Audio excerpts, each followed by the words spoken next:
Hello, and welcome to this presentation, African Violet, Plant Health and Diagnostics, the Good, the Bad, the Ugly. It's my pleasure to present this three-part presentation. I'm an advocate for public outreach and education with hope the information presented will be found educational and useful as you too do what you love, gardening and growing and showing African violets and other gesneriads. This three-part presentation series can be viewed separately at your own pace. Slides contain audio and video or audio, which is activated by clicking on the associated icon on each screen. Screen video, audio, or audio can be repeated at your convenience just in case you wish to hear it again. Use your up and down or left and right arrows to navigate through the slides. And thank you again for your interest and enjoy the presentations. This is part 2 of my three-part presentation titled African Violet Plant Health and Diagnostics, the Good, the Bad, the Ugly, African Violet Plant Health Problems. Hello, this is Glenda Williams and welcome to my world of African violets. I'm a native Texan residing in McDade, Texas, a gardening enthusiast, and I've grown African violets and other gesneriads since the 1970s. I have a bachelor's degree in industrial technology from the University of Houston with 42 years in the information technology industry. After retirement in 2016, I am now living the life I truly love, gardening, growing, and showing African violets and other gesneriads, as well as owning my own small nursery business. I am the owner of Glenda's House of Violets and an AVSA commercial vendor. I'm affiliated with the African Violet Society of America, the Lone Star African Violet Council, the First Austin African Violet Society, the Central Texas Judges Council, the Austin Area Garden Council, and I am a senior AVSA judge. I'd like to start with a small disclaimer that I am a grower and small nursery owner. The information available in these presentations was collected over my many years of growing and learning about plant biology. I have specialist certification through the Texas Master Gardener Program as a volunteer plant health and diagnostics educator. My certification training focused on enhancing my skills to provide public education and outreach on the topic of plant health and diagnostics. In essence, I teach people how to perform research to identify plant health problems. I am not a certified entomologist, plant biologist, or a certified diagnostician. I value and rely on industry experts and educational resources to provide valuable information needed and requested by the growing community in my capacity as a volunteer diagnostics educator resource for my county extension agent. Thank you. African Violet Plant Health and Diagnostics, the Good, the Bad, the Ugly. So what's good? Growing African violets, of course. What's bad? All those bad actors just waiting to create havoc and chaos in your plant room. What's ugly? Watching what happens when you don't pay attention to what's going on. So, do you know what's going on in your plant room? Part 2, African Violet Plant Health Problems. In this presentation, you will be introduced to the ecosystem world of our plants and 3 major categories of African Violet plant health problems: infectious diseases, cultural and environmental problems, and insects.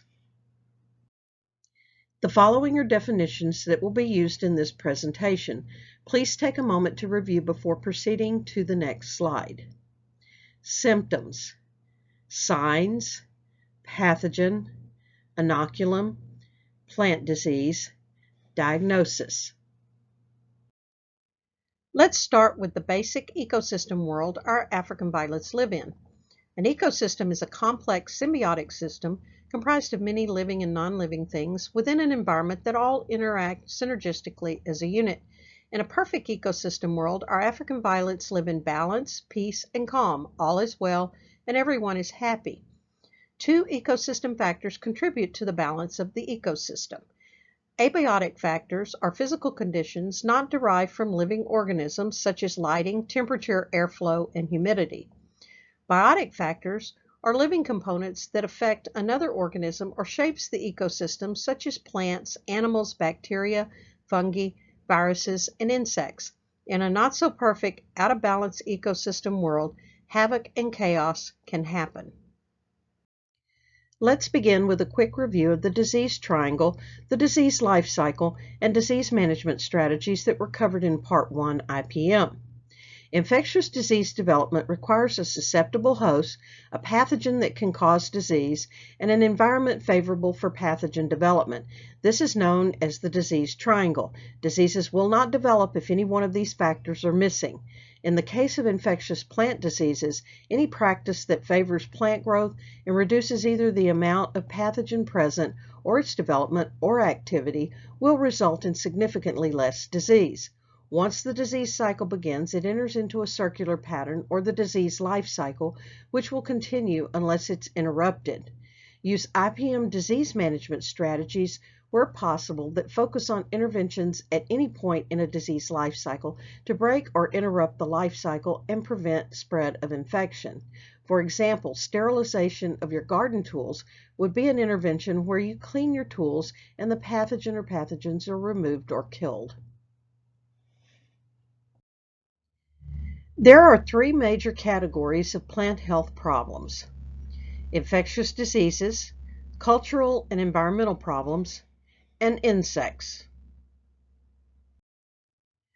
The first step to investigating a plant health problem is to look for signs and/or symptoms. Signs are evidence of damaging pathogens or other factors observed on the plant, including bacterial ooze, fungal spores or tissue, insects, egg masses, or chemical residue. Symptoms are changes in plant growth or appearance in response to biotic or abiotic factors. Symptoms are visual, otherwise detectable alterations in a plant resulting from sickness or injury. Symptoms often change over time as the disease progresses. Initially, symptoms may be invisible or very small and nondescript. Let's take a more in-depth look at symptoms. Symptoms can include abnormal tissue coloration, wilting, tissue death, defoliation, abnormal increase in tissue size, dwarfing or stunting, or replacement of host plant tissue by tissues of the infectious organism.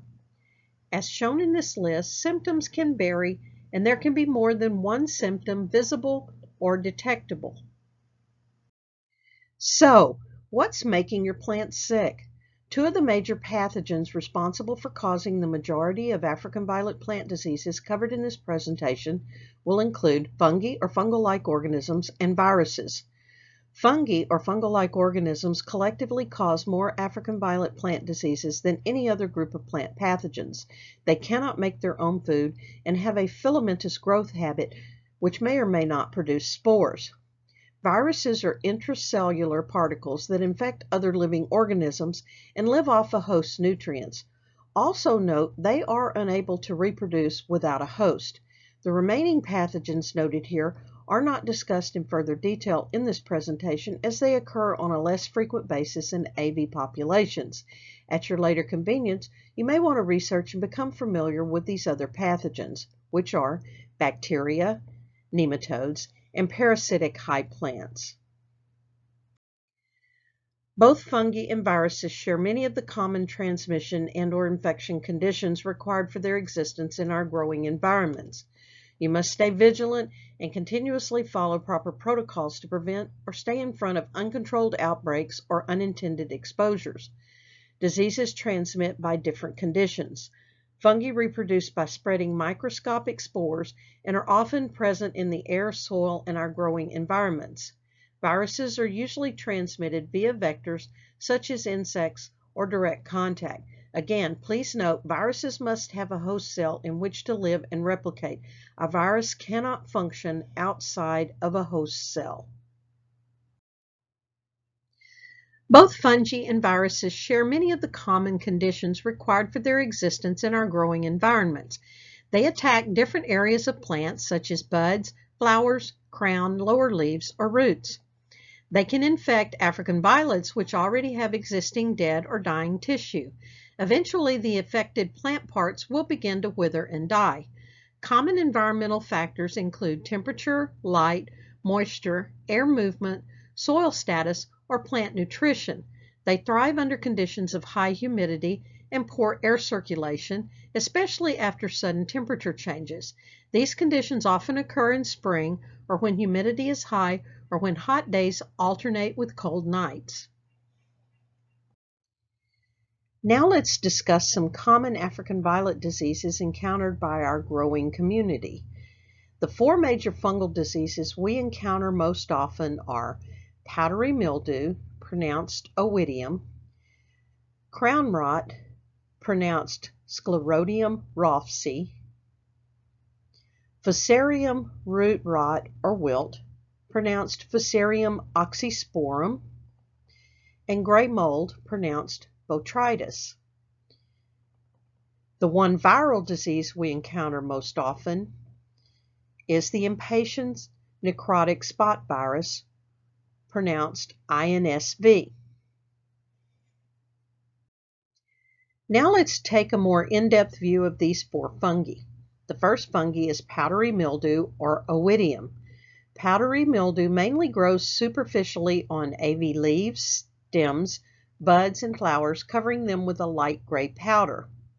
It can be treated by isolation, reduction of humidity, an increase in airflow, management of growing room temperature swings, and spraying with an organic or chemical fungicide. If left untreated, the infected plant will eventually die. There are two popular fungicide products currently being used by our growing community to battle powdery mildew. These are Immunox and Cleary's 3336F. The second fungi is crown rot or Sclerotium rothschild. Crown rot attacks the roots and crown and can survive in the soil indefinitely. It favors wet conditions and heavy soils, making any African violet highly susceptible if allowed to sit in heavy, soggy soil. A common phrase I hear frequently is, "My violet melted overnight." Crown rot is very difficult to treat if not caught early. If it's not caught early, it will be fatal, especially if not treated. Once identified, your best option is to pull and dispose of all infected plants as promptly as possible. The third fungi is Fusarium root rot wilt or Fusarium oxysporum. There are multiple strains of Fusarium. Oxysporum is the most common to our African violet growing community. Fusarium attacks roots and leaves. Symptoms include yellowing, wilting, spotting of leaves, especially the lower leaves. Roots may appear dark, thin, and overall do not look healthy. There is no treatment for Fusarium. It is fatal, and it will spread throughout your collection. It is best to dispose of all infected plant material as soon as possible and thoroughly clean your growing environment. The fourth fungi is Botrytis. The most obvious symptom is fuzzy white, gray, or brown growth that covers leaves and stems. The infection usually shows up first in unhealthy dead or dying tissue. It can even sometimes be observed mixed with healthy plant tissue such as other leaves. Botrytis is treatable with good sanitation and improved growing conditions. However, spores can spread over long distances, making complete control difficult. There are two popular fungicide products currently being used by our growing community to battle Botrytis.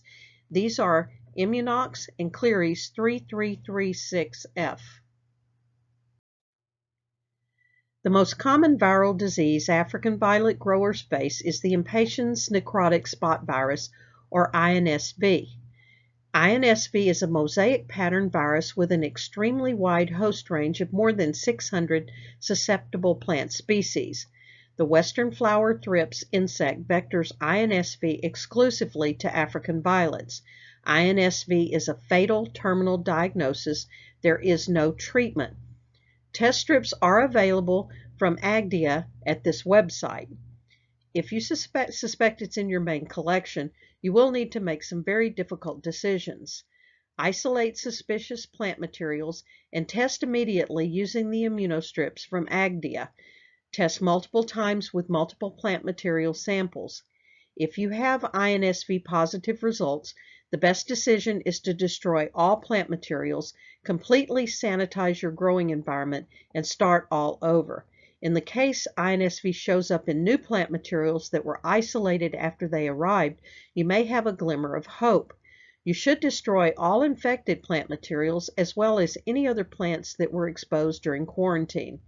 Quarantine yourself and your entire collection for at least 6 months while you monitor your main collection for any signs of infection. After 6 months, you should still remain alert for a minimum of an additional 6 months just to be sure. INSV has no specific timeline for visible signs, so it's better to be safe than put your entire collection at risk of infection by this dreaded virus.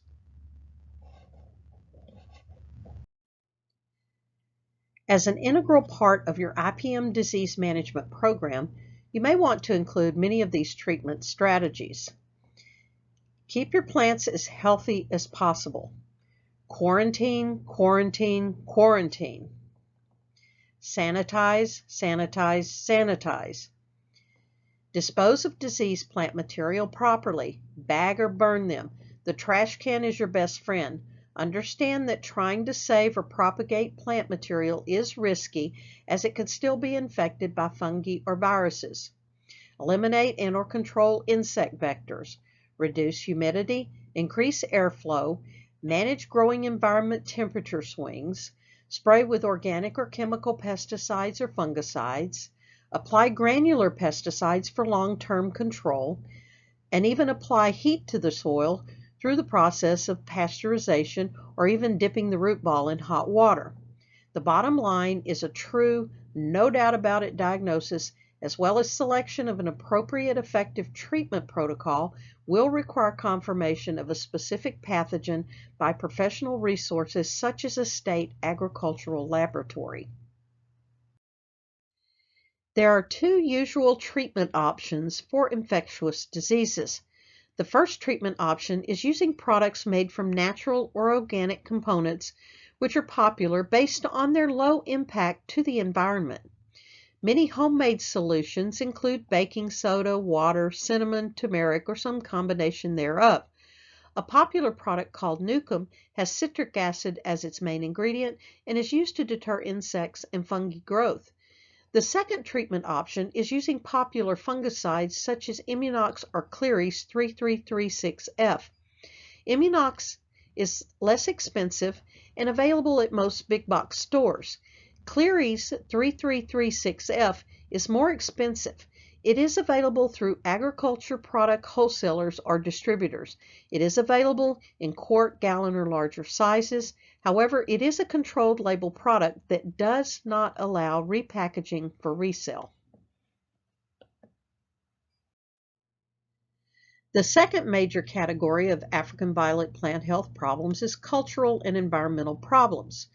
The majority of all plant health problems are caused by cultural or environmental factors, which should be the first on your list to require serious investigation. Your investigation should always begin here so that you can identify all factors that are present and at play, as well as factors that are not at play. Cultural problems include poor soil, out of balance pH, over or under fertilization, poor choice of plant materials, or even misapplication of chemicals. Environmental problems include over or under watering, temperatures too low or high, too much or too little light, or too low or too high humidity. Soil and water pH should be the first factor to consider during your investigation. Soil is the primary source of water and nutrients for plants. The measurement of hydrogen ion activity of soil or growth media is called pH. Neutral is 7.0, acidic is less than 7.0, and alkaline is greater than 7.0. The ideal pH for most plants is near neutral or slightly acidic. This means your soil and your water pH measurement should be as close to 7.0 for optimum nutrient availability. Extreme pH swings will affect the availability of nutrients and result in high concentrations of toxic minerals. The end results are nutritional deficiency or toxicity. As an example, Highly acidic or low pH results in manganese and/or aluminum concentrations at toxic levels. This also results in calcium, phosphorus, and/or magnesium being less available for plant use. Highly alkaline or high pH results in phosphorus, iron, copper, zinc, boron, and/or manganese being less available for plant use. Now let's briefly discuss plant nutrition. Plants require both major macro and minor micronutrients in sufficient balanced quantities. Nutrient imbalances are created when there is not any, not enough, or too much of one or more macro and/or micronutrients. Nutrient imbalance may result in a plant uptaking one nutrient to the exclusion of others. This can lead to nutrient deficiency or toxicity in the plant. Symptoms may include yellowing, chlorosis, intraveinal chlorosis, and/or bleaching. It's easy and always recommended to frequently observe plant material to determine if you might be dealing with a nutritional imbalance. The third major category of African violet plant health problems is insects. Bugs, crawlies, and critters, oh my. Insects are the most numerous, most diverse, and most successful critters on Earth. There are an estimated 10 to 30 million identified species. More than 1 million insect species are named, and our backyard gardens and lawns can sustain hundreds of species. In this presentation, we will discuss insects encountered by African violet growers. Bugs were here long before humans, and I have great confidence they will continue to exist long after we humans are gone. Let's start our insect discussions with the topic of beneficial insects. These are the good guys. You want these in your environment as they are your greatest helpers when you let them do what they do best, seek and destroy insect pests. Beneficials. They aid in the production of fruits, seeds, vegetables, and flowers by pollinating blossoms. We call them pollinators. They produce useful products such as honey, wax, or silk. They feed, they are called parasitoids, on or inside the body of other insect pests and natural enemies which act as a host. They serve as food for other animals or insects, and they can be purchased and released into your growing environment. Using beneficials is safer than treating with pesticides. Always remember it's very easy to upset insect populations if beneficials are destroyed. And always be careful to distinguish between beneficials and harmful insect pests when treating with pesticides. Let's briefly discuss the importance of insect identification. Identifying insects is critical to successful pest management. As you encounter insects in your environment, research and obtain a basic understanding of the insect in question. Look closely at the insect's biology, life cycle, type of mouthparts, and feeding preferences. Also determine if the insect is a pest or a beneficial. Proper identification will help you make the most informed and best treatment decisions in order to effectively destroy and remove the offensive insect pests from your growing environment. The most visible sign or symptom of insects is seeing the insect and the damage or injury they cause to plants.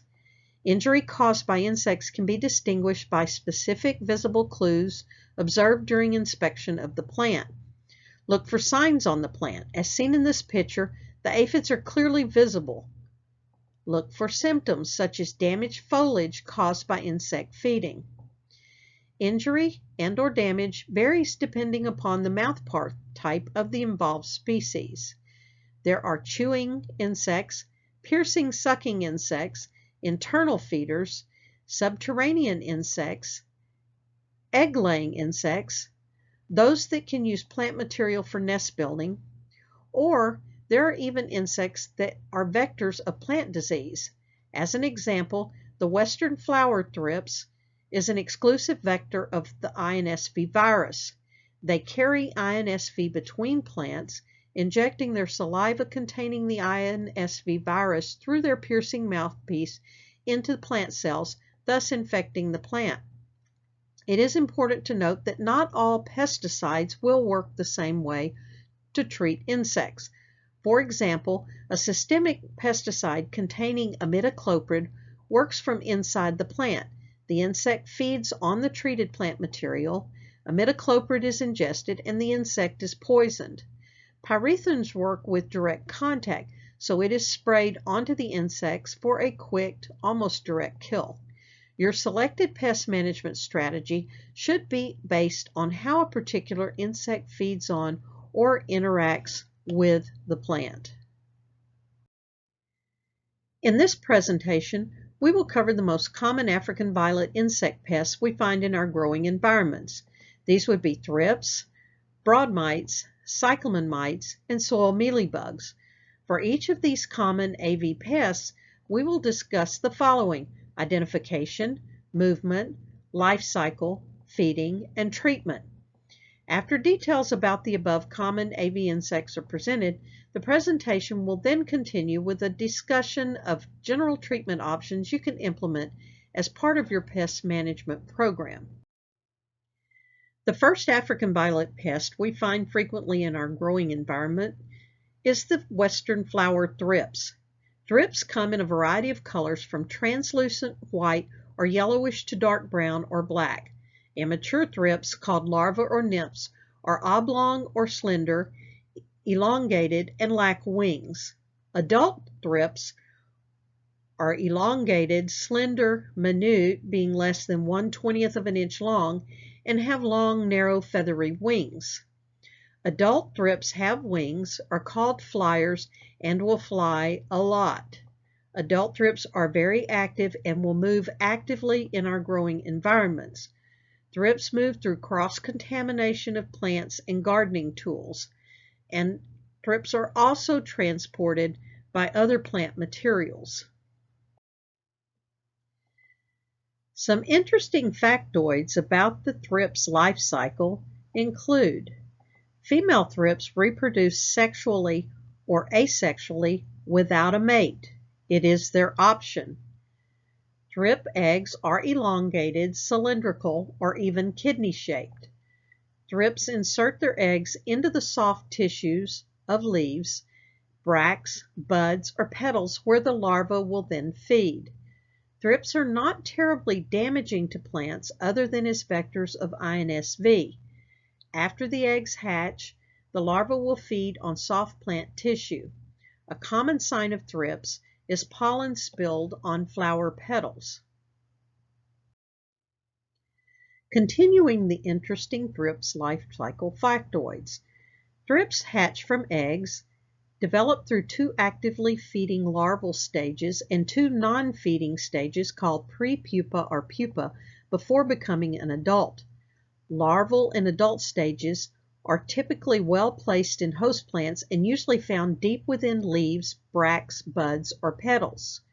The two stages called prepupal and pupal stages are spent in soil or growing medium. The thrips life cycle can be short depending upon temperature. When it's cool, they can take over a month's time from egg to adult. When it's hot, they can take as little as 14 days. They can be the most problematic during the hottest summer months. It's important to understand when and how thrips feed. Thrips only feed on foliage in their above-ground stages as adults or larvae. Thrips feed by puncturing the epidermal or outer layer of host tissue, injecting toxic saliva, and then sucking out cell contents. Thrips do prefer to feed on flowers. Feeding results in discoloration, scarring of leaf, flower, fruit, surfaces, or even distortion of plant parts. Feeding is usually accompanied by a black varnish-like excrement or debris. Damage is seen in twisted or scarred plant parts, such as stems or leaves. Damage is also seen as pale, splotchy, or silvery leaf discolorations. Thrips are vectors of plant pathogens and are the exclusive vector of the impatiens necrotic spot virus, or INSV. These are diagrams of the thrips life cycle and thrips feeding behaviors.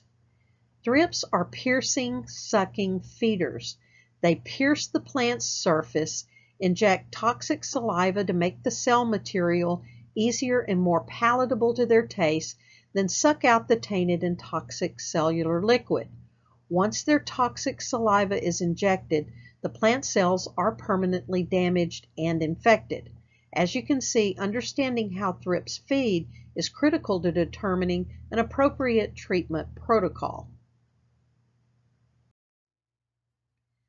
Fortunately, there are treatments for thrips infestations.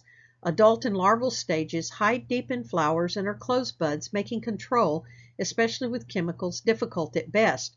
Prevention or deterrence is always a good place to start. Remove all blooms and buds, including the entire bloom stem and stalks. Disbud plants and keep them disbudded as long as possible, whenever possible, to remove feeding sources. If thrips have no food source, they will usually move along in search of other sources. Pest control can be done with both organic or chemical pesticides, albeit chemical pesticides are the most effective. Multiple treatments, alternating different pesticides, are usually necessary depending upon the treatment choice, such as a chemical or organic, to ensure full disruption of the thrips life cycle. Another common African violet pest we find in our growing environments are broad or cyclamen mites. Both mites are considered to be the most dangerous and destructive among mites which attack African violets. Both are problems when temperatures are 60 to 70 degrees Fahrenheit and relative humidity is 60 to 80%, which makes your growing environment conducive for development and reproduction. Symptoms of broad or cyclamen mite damage include leaf distortion or twisting, bronzing or curling, or wrinkled, brittle, or rough leaves. Both mites are microscopic size and are hard to detect with the naked eye. They can be detected by observation of visible signs of plant injury or through close inspection using a jeweler's loupe, a magnifying glass, or even a microscope. This table is a collection of attributes of broad and cyclamen mites to provide an apples to apples and a more detailed comparison of the two types of mites in a single view. Hopefully, you will find this table useful should you find yourself trying to identify a mite you have spotted.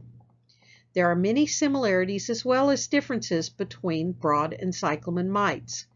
Understanding these similarities and differences is very important as you determine an appropriate pest management treatment strategy for your specific growing environment. Please note this table is a reflection of many years attempting to identify these two types of mites, as well as all the research I have done to better understand them, who they are, and what damage they can inflict on us as growers. Please take a moment to review and familiarize yourself with the contents of this table. These pictures will hopefully provide a good visual start for any mite identification activities you have to perform. Broad mites are on the left, cyclamen mites are on the right. The first row of pictures show what the eggs look like. The remaining rows of pictures show what the mites look like as adults. As you can see, there are both subtle and obvious differences between the two. Hopefully, the images on this page will assist you with identification of mites found in your growing environment. You can also do additional research using reputable sources such as universities or government agricultural agencies should you need more information. These two slides are great diagrams to put side by side so you can see the differences in body styles between the broad and cyclamen mites. Several differences can easily be seen. The broad mite male adult body is rounder than the cyclamen mite. Both males could be difficult to differentiate as they have similar body styles. The only difference between the adult males is the cyclamen mite has two long rear feelers and the broad mite has very small feelers. The adult cyclamen mite female has long feelers as well. The adult broad mite female has no visible feelers. The presence or absence of these feelers is usually my first place to look for the differences. The broad mite egg has white bumps or spots.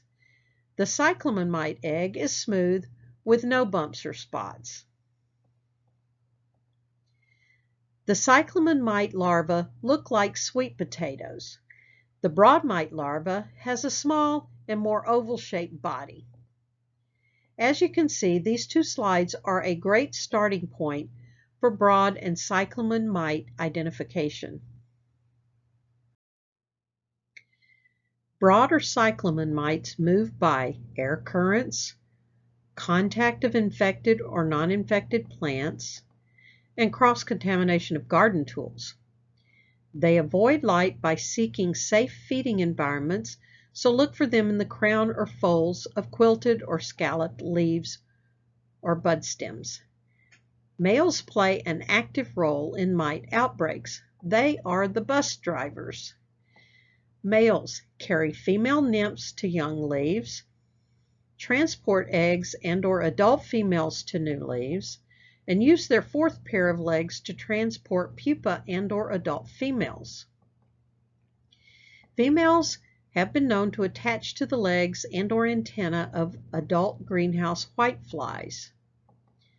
An interesting mite factoid is they apparently do not play well with thrips or aphids.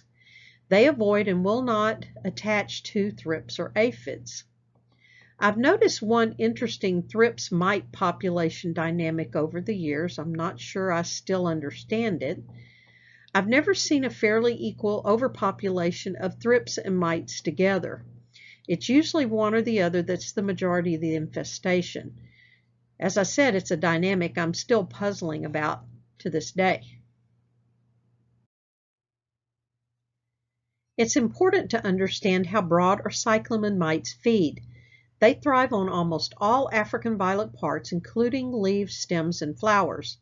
They require tender living tissue, which provides the ideal food source for their development. They cause permanent tissue damage to African violets due to toxins they inject in their saliva during feeding. Heavily infested plants are usually stunted with small leaves that eventually turn brown to silver. Flower buds may abort or not open properly. They are the major vectors of the botrytis virus.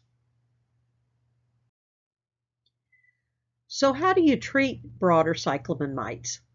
First, they are microscopic in size, therefore very difficult to detect. Detection usually involves observing visible signs of plant injury or by close inspection using a jeweler's loupe, magnifying glass, or microscope. Treatment for both broad and cyclamen mites is possible when caught early.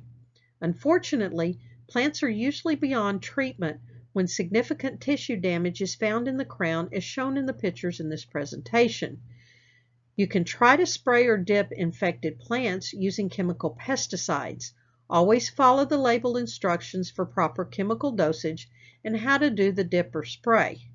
You can also save healthy appearing leaves to repropagate by soaking them in a 10% bleach solution to kill any unwanted insects or pathogens.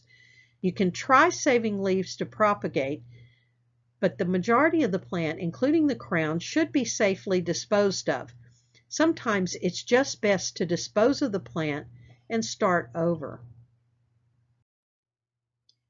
Another African violet pest we find frequently are soil mealybugs. Soil mealybugs measure about 1/16 of an inch long. They are white, light gray in color, and resemble small grains of rice. Females appear as nymphs and lack wings. Males are smaller, gnat-like, and have wings. Males exhibit a radical change during their life cycle, changing from wingless nymphs to wasp-like flying insects. Soil mealybugs are very mobile throughout their entire life cycles.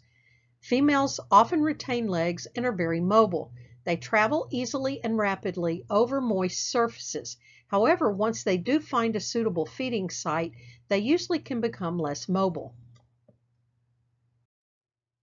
Some interesting factoids about the soil mealybug life cycle include adult males have no functional mouth parts. They live 1 to 2 days, and their sole existence in life is to fertilize females. What a job! Females lay eggs in the same waxy layer they use for protection. Females can lay 1 to 3 eggs per day and up to 16 during their life cycle. The life cycle from egg to adult takes about 1 to 3 weeks to complete, depending upon temperature. It's important to understand how soil mealybugs feed. They are sucking insects and feed on African violet roots, particularly new feeder roots in the upper layer of soil. Females feed on plant sap and are normally found in the roots or other crevices. They are visible on the surface of the root ball, on the top of the soil, gathered around the main stem, which is usually indicative of a heavy infestation, or floating in and gunking up your water reservoirs. They secrete a powdery wax and waste product called honeydew. Honeydew is the syrupy, sugary liquid that falls on leaves and coats leaves with a shiny, sticky film. So how do you treat soil mealybugs? Fortunately, they are treatable when caught early. Their honeydew serves as a medium for sooty mold fungus growth. You should isolate, especially if your plants share a common watering system. Leach or spray with pesticides, or repot using fresh soil containing a granular pesticide such as imidacloprid. Large accumulations are unattractive, but without treatment, resulting damage will stifle the ability of the roots to absorb water and/or nutrients. Unfortunately, a plant is usually beyond treatment when symptoms and signs of overpopulation are easily visible. There are 2 natural or organic treatment options for insects. The first treatment option is using products made from natural or organic components, which are popular based on their low impact to the environment. Insecticidal soaps can be used to clean plant materials and leave the plant less tasty to insects. A popular product called Nucum has citric acid as its main ingredient and is used to deter insects. A second treatment option is to use beneficial insects such as nematodes or predatory mites such as the Swirsky mite, which can easily be confused with the broad mite, I'd like to add. Beneficial insects are great as they seek out and consume or destroy their preferred insects. Unfortunately, if chemical pesticides are used, they will destroy everything, including beneficial insects. Some of the more popular pesticides used for treatment of insects include spinosad, imidacloprid, forbid, albumectin, and avid. Please note forbid is the only pesticide listed above that does an almost immediate, quick contact kill. Also note forbid is not labeled for treatment of thrips. The other listed pesticides work in the various ways noted. There's a lot of differing information about treating insects on the internet. I recommend you do further research to better understand dosages and application methods. As stated before, always refer to the product label for approved insects, approved dosage, and appropriate application instructions.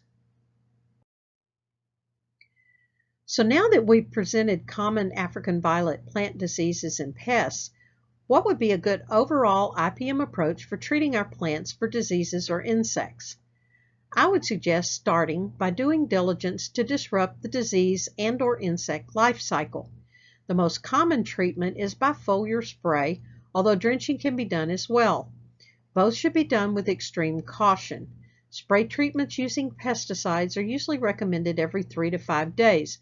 It is wise to rotate pesticide formulas between spray cycles to reduce insect immunity. Spray treatments using fungicides are usually recommended every 2 weeks.